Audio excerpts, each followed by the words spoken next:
جہاں ماجرا برائی کا آیا فوراً ہی اس کو روکنے کا حکم دیا، اور جب زبان ہلانے کی اجازت دی تو وہاں پر بھی اسلام بڑا پیارا اصول بیان کرتا ہے۔ آئیے مالک کا فرمان سنیں، یا ایھا الذین آمنوا کونوا قوامین بالقسط شہداء للہ ولو علی انفسکم او الوالدین والاقربین۔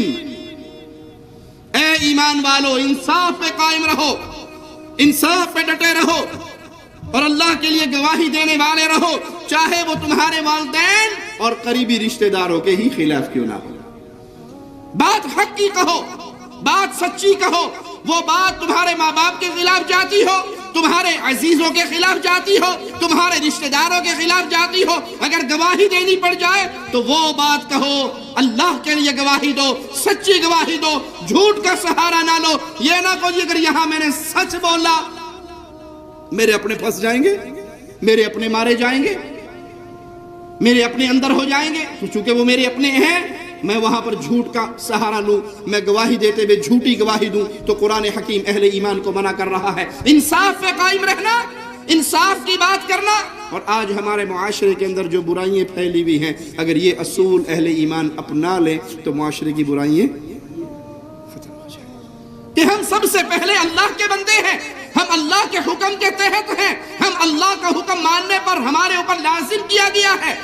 اگر باپ اس کی زد میں آتا ہے، بھائی اس کی زد میں آتا ہے، عزیز اس کی زد میں آتا ہے، تو ہم سب سے پہلے ایک اللہ کی محبت کا حلف اٹھاتے ہیں، اس کے پیار کا دعویٰ کرتے ہیں، اللہ کے لیے گواہی دیتے ہوئے اس کے کسی کے بھی خلاف آ جائے تو قرآن نے حکم دیا ہے انصاف پہ باقی رہنا، انصاف پہ ڈٹے رہنا، اور جب بات کرنا، جب گواہی دینا تو سچی گواہی دینا، بھلے وہ تمہارے ماں باپ کے خلاف ہو، بھلے وہ تمہارے رشتہ داروں کے خلاف ہو۔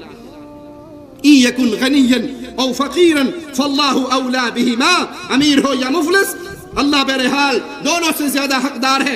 سورۃ الانعام کے اندر مالک فرماتا ہے، آیت نمبر 152 ہے، وَإِذَا قُلْتُمْ فَاعْدِلُوا، جب بات کرو تو عدل کی بات کرو، انصاف کی بات کرو۔ جب بات کرنے کا موقع آئے تو عدل و انصاف کے دامن کو ہاتھ سے نہ چھوڑو۔ یہ نہیں کہ یہ پیارا ہے، یہ عزیز ہے، یہ قریبی ہے تو یہاں پر میں مسئلہ بدل دوں۔ وہ مشہور ہے، کسی مولوی صاحب سے پوچھا کہ مولوی صاحب فلاں گناہ ہو جائے تو اس کی کیا سزا ہے، اس کا کیا کفارہ ہے؟ کہ اس کا کفارہ یہ ہل سمجھتے ہو، کھیت میں جو چلایا جاتا ہے بیل کے پیچھے باندھ کے، کہ ہل کو سیدھا کھڑا کرو، روٹیاں پکا پکا کے اس کے سائیڈ پہ لگاتے جاؤ، اور اتنی روٹیاں پکاؤ کہ وہ ہل سارا اس روٹیوں میں چھپ جائے، پھر ساری روٹیاں اللہ نام پہ خرچ کر دو۔ کہا صحیح بات ہے، کہا یہی مسئلہ ہے؟ جی بالکل یہ مسئلہ۔ مولوی صاحب آپ کا اپنا بیٹا اس گناہ میں شریک تھا۔ اچھا پہلے کیوں نہیں دسے، پہلے نہیں بتایا؟ ہل کو لمبا ڈال لو اور روٹیاں پکا پکا کے ہل کے اوپر رکھتے جاؤ، جیڑی 8-10 روٹیاں ہل چھپ جائے او اللہ واسطے مان لو تو میرے پتر میرے گھر بھیج دیو۔ یہ نہیں کہ مسئلہ آپ کے خلاف آ رہا ہے تو آپ مسئلہ ہی بدل لیں، کسی اور کے خلاف آ رہا ہے تو رگڑا لگا دیں۔ قرآن کہتا ہے جب بات کرو عدل کی بات کرو، انصاف کی بات کرو۔ وَإِذَا قُلْتُمْ فَاعْدِلُوا، جب بات کرو تو عدل و انصاف کے ترازو کو سیدھا رکھتے ہوئے، وَلَوْ كَانَ ذَا قُرْبَى، اگرچہ وہ عدل و انصاف کی بات آپ کے قریبیوں کے خلاف ہی کیوں نہ جاتی ہو۔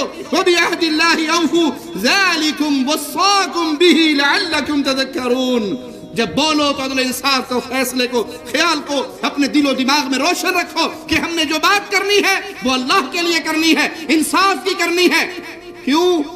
جو میں اور آپ اپنی زبان سے نکال رہے ہیں وہ لکھنے والا لکھ رہا ہے، نوٹ کرنے والا نوٹ کر رہا ہے، اور قیامت کے دن اس کا جواب دہ ہونا ہے۔ اللہ ہم سب کے گناہوں کو معاف فرمائے۔ قیامت کا منظر بڑا شدید ہے، جس دن کوئی کسی کے کام نہیں آئے گا۔ یوم یفر المرء من اخیہ وامہ وابیہ وصاحبتہ وبنیہ لِكُلِّ امْرِئٍ مِّنْهُمْ يَوْمَئِذٍ شَأْنٌ يُغْنِيهِ، بھائی بھائی سے بھاگے گا، باپ اولاد سے بھاگے گا، ماں بچوں سے بھاگے گی، بیوی خامن سے بھاگے گی، ہر کسی کی خواہش ہوگی سارے پھنس جائیں، مر جائیں، پکڑے جائیں، ایک میں بچ جاؤں۔ آج تو آپ کہو گے کہ یہ جملہ میں کیسے کہہ دوں، یہ گواہی میں کیسے دے دوں، اپنوں کے خلاف دے دوں؟ ارے بھائی ایک دن آئے گا جس دن یہ اپنے تیرے اپنے نہیں رہیں گے،